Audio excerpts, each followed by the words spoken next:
Sejam todos muito bem-vindos ao canal Sistema de Ensino Monte Carlo, esse canal feito para você que pensa diferente. Hoje mais uma aula para o nosso módulo de História. Bons estudos! A industrialização e o crescimento das cidades. Quais fatores impulsionaram o crescimento das cidades brasileiras nos primeiros anos da República? Vamos tentar responder essa questão na videoaula de hoje, seguindo a nossa linha do tempo e ao que o módulo História propõe. Nós estamos aí no período republicano brasileiro, Primeira República, né? Caiu o Império, a abolição da escravatura ela ocorreu, os militares assumem o poder com uma aliança entre a burguesia e os formadores de opinião social e intelectual da época. Alguns setores ficaram de lado, como os abolicionistas, o setor sindical, por mais mínimo que ele fora, mas de certa forma ele também foi deixado de lado, muito por falta de esclarecimento da maioria das pessoas, né? Precisamos lembrar que o Brasil é extremamente analfabeto, agrário, e aqueles que tinham um nível de instrução considerável eram justamente os formadores de opinião da época, né? Latifundiários, cafeicultores, os que estavam investindo em industrialização, os burocratas, os jurídicos. Então, era essa classe, era essa camada da sociedade brasileira que ditava os rumos políticos. Então, quando eu digo que houve uma aliança entre a burguesia, entre o setor econômico, entre o setor militar contra a monarquia brasileira, isso é verídico, e principalmente o fato da população ter sido deixada de lado por falta de esclarecimento.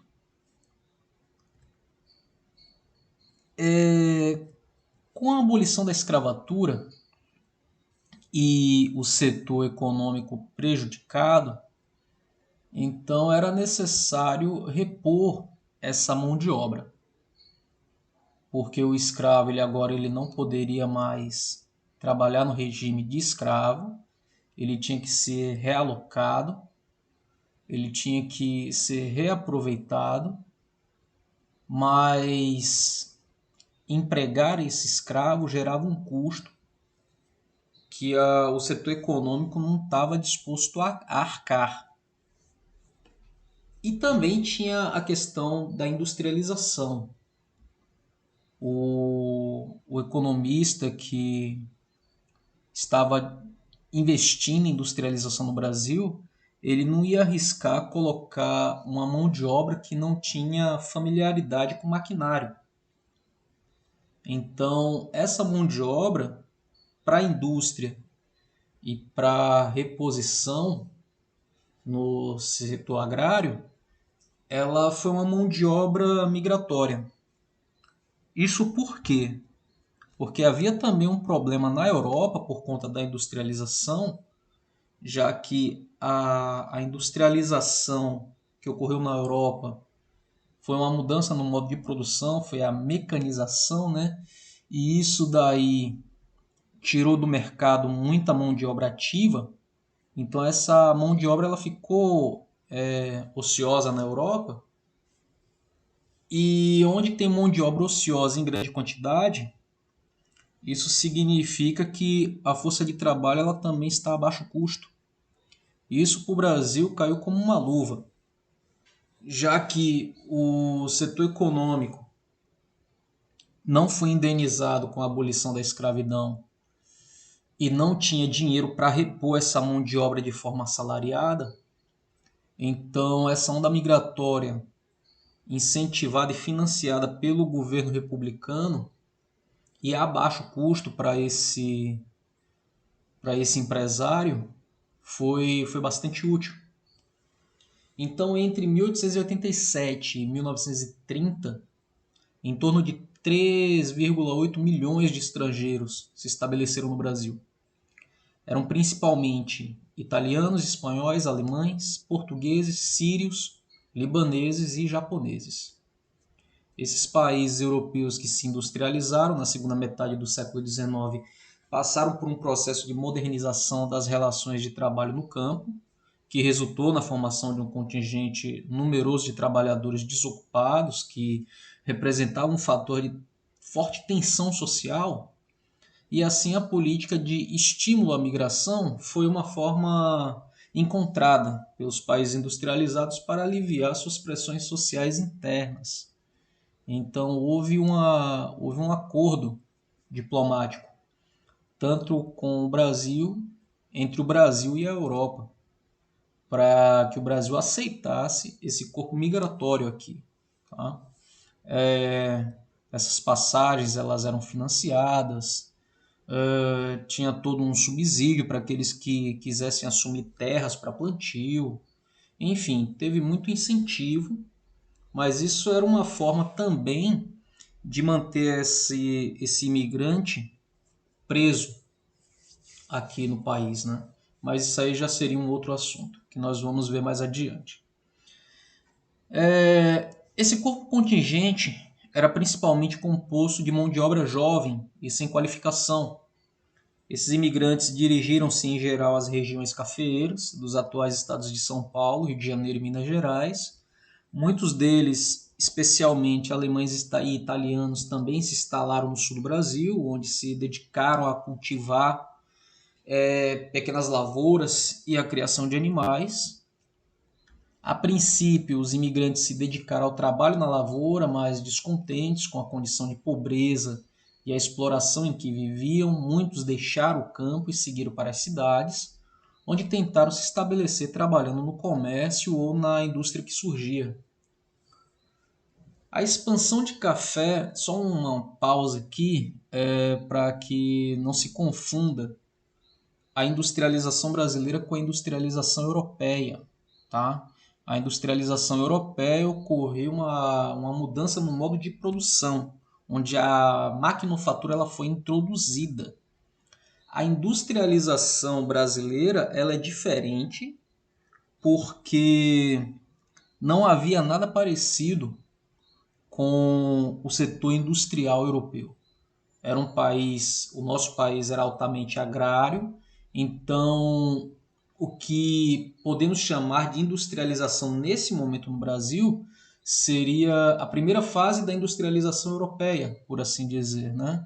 A Europa ela tem todo um desenvolvimento tecnológico e quando isso é aplicado na indústria, na industrialização, é no sentido de supervalorizar uma produção em larga escala, uma produção acelerada.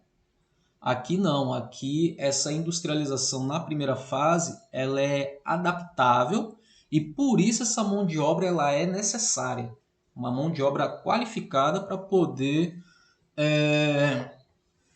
lidar, né, com esse momento aqui no Brasil. Ah, professor, mas se essa mão de obra ela não foi aproveitada na Europa, ela seria aproveitada aqui? Sim, ela seria aproveitada aqui porque, de certa forma, eles têm uma certa familiaridade com a máquina. Então, o que seria uma mão de obra, o que foi uma mão de obra ociosa na Europa, aqui no Brasil ela foi bem aproveitada. A expansão do café no sudeste do Brasil, ela não estimulou apenas a vinda de imigrantes para o país, desde os últimos anos do Império. Parte dos capitais gerados pela economia cafeira passou a ser aplicada na indústria e em outras atividades. Os lucros do café, além de serem reinvestidos em novos cafezais e instalações necessárias à produção, também passaram a ser aplicadas na atividade industrial. A relação entre lavoura cafeeira e indústria explica por que as principais regiões produtoras de café, especialmente São Paulo e Rio, também lideraram a expansão industrial.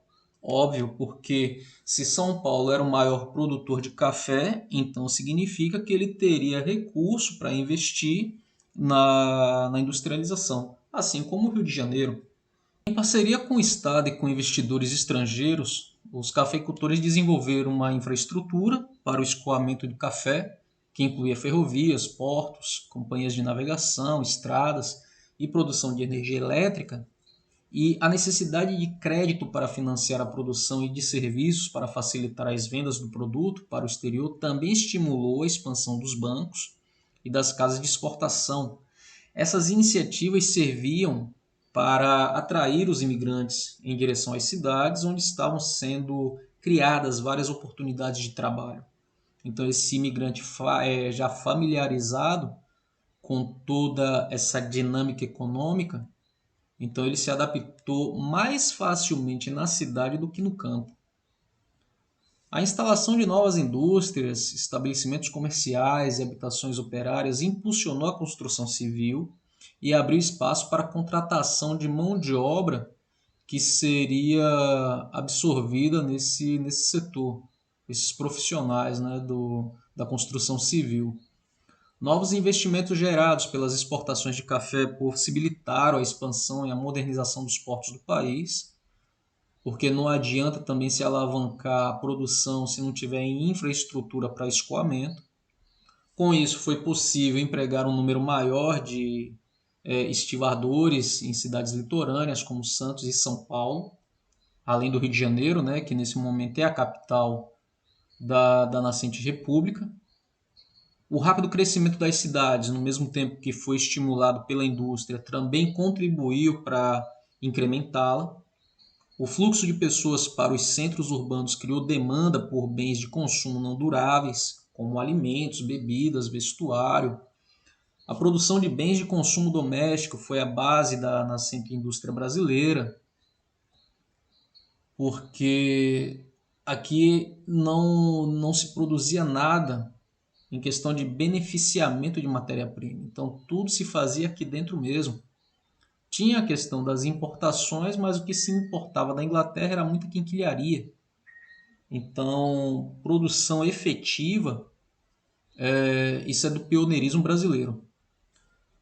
O avanço de urbanização no período, entretanto, não veio acompanhada de um planejamento público de uso e ocupação do solo, articulado com o sistema de transporte e saneamento. Ao contrário, o que ocorreu foi que as cidades passaram a ser ocupadas de maneira irregular, com moradias inadequadas, onde as condições de higiene eram precárias, facilitando a proliferação de epidemias, e isso era notado principalmente na capital da República, que era a cidade do Rio de Janeiro.